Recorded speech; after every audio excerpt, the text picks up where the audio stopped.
In this video, I will review the answers for review of Quiz 5.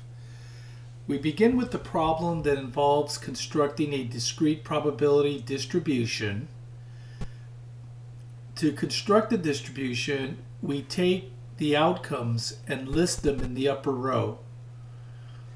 And then we list the associated probabilities directly below the outcomes. The next step is to draw the graph. To construct the graph, we list the outcomes on the x-axis, probabilities on the y-axis. Here I'm using increments of 0.05. And then for each outcome, we construct the bar with a height equal to the corresponding probability. So the first outcome is 0. We go up 0.03. Second outcome is 1. We go up 0.05 and construct the bar. And repeat this for all the other outcomes.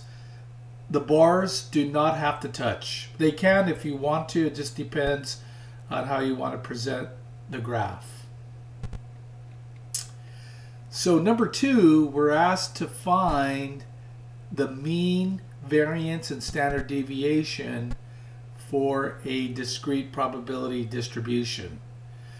To find the mean, it is denoted as mu, the Greek letter mu. We multiply each outcome with each probability. So 0 times 0.25, 1 times 0.28, 2 times 0.22, etc. We multiply these probabilities and then find the sum of the products. The mean is equal to 1.61. To compute the variance, it's denoted as sigma squared. We square each outcome. So 0 squared times the corresponding probability, 0.25, plus 1 squared times 0.28, plus 2 squared times 0.22, etc. And then finally, we have to subtract out the mean squared. So let's continue with the calculations. 0 squared is 0. 0 times 0.25 is 0. 1 squared is 1. 1 times 0.28 is 0.28. 2 squared is 4. 4 times 0.22, 0.88, etc. We get all of our calculations. We add all these probabilities together. It's 4.45 minus the mean squared is 2.5921. We subtract to get the variance of 1.86. And then finally, standard deviation, which is denoted as sigma. We take the square root of 1.86, and that's going to give us 1.36 for standard deviation. The next problem, we're computing an expected value. So we build a discrete probability distribution. We split it into winnings and the loss. So in this game, we're selecting a card. If we select an ace, we win $50. So the first outcome is 50. The chance of winning is there's 4 aces out of 52. We could also win $20 playing this game if you select the king. So 20. The probability is 4 kings out of 52. $10 if selecting a queen. There's 4 queens out of 52. And then finally $5 if selecting a jack. There's 4 jacks out of 52. So to compute the expected value, we multiply each outcome with the probability. So 50 times 4 out of 52 plus 20 times 4 out of 52, etc. And then we subtract the loss, which is 10. So let's multiply. 50 times 4 out of 52 is 200 out of 52. 20 times 4 out of 52 is 80 out of 52. 10 times 4 out of 52 is 40 out of 52, and then 5 times 4 out of 52 is 20 out of 52. We add up all these fractions to get 340 out of 52, convert it to a decimal. 340 out of 52 converts to 6.54, minus 10 is negative 3.46. So this expected value, the house is making in profit around $3.46 each time someone plays the game on average. Number 4, we're calculating some binomial probabilities.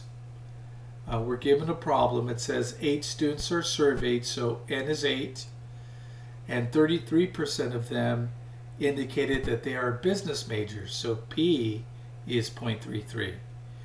Q is always 1 minus P, so Q is 1 minus 0.33, which is 0.67.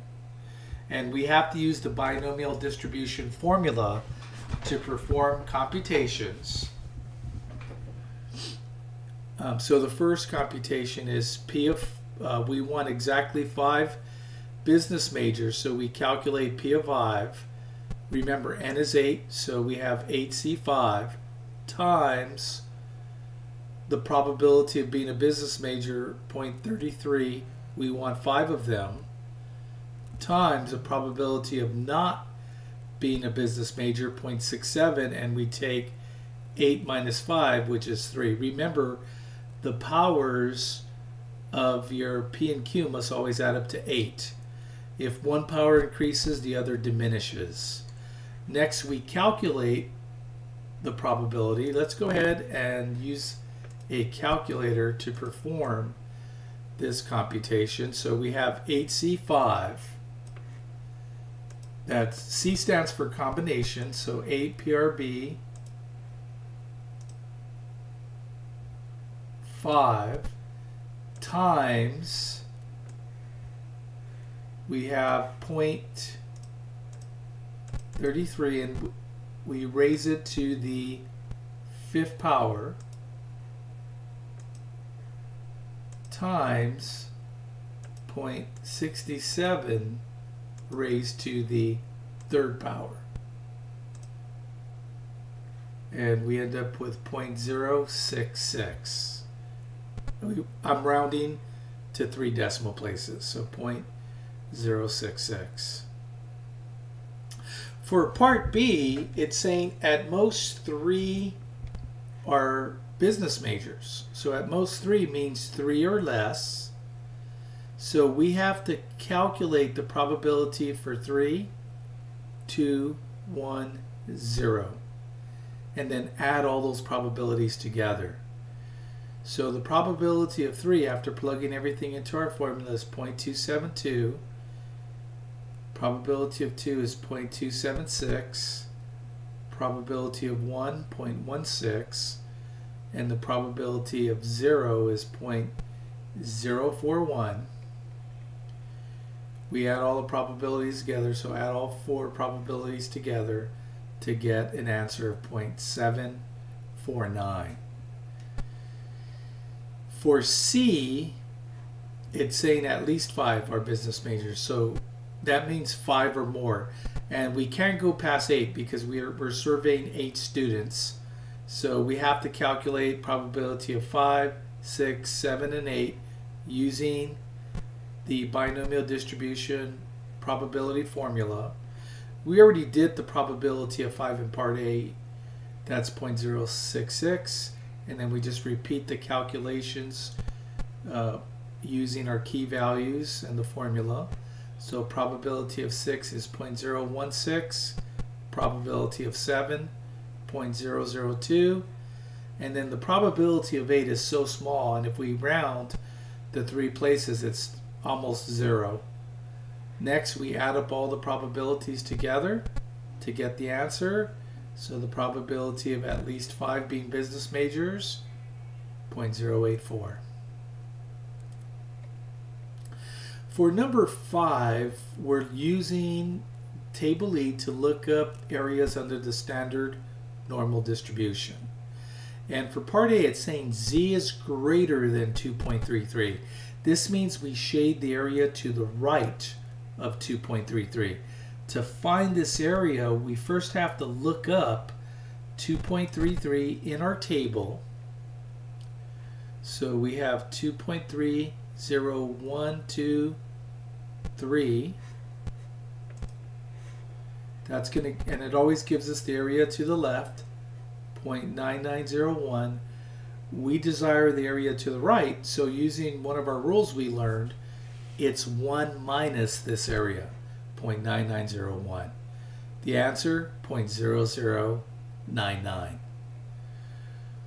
Now we have z is less than 1.25, so this means we shade everything to the left of 1.25. And in this case, all we have to do is look up 1.25 in table E to get the answer. So 1.201234.5.8944. For this part here, part C, we're looking for the area between negative 8.99 and positive 0.24. So we want this area of the strip. So first we have to look up 0.24 in table E. So we have 0.24 is 0.5948. And then we look up the area for negative 8.99 and subtract it. Negative 8.99 is less than negative 3.49. So for any z value that's less than this value, we use an area of 0.0001. So that's why I subtract 0.0001.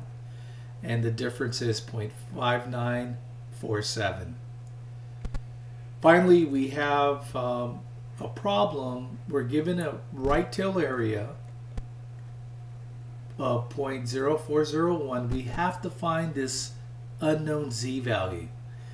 First, we need the area to the left of the z value, so we subtract 1 minus 0.0401 to get 0.9599. Now we have to look up 0.9599 in table E. So don't look on the edges, you have to look inside in the area section, and right here is 0.9599. And so we look to the left, 1.7, and we look up 5, and that is the z value, 1.75. And thanks for watching the video.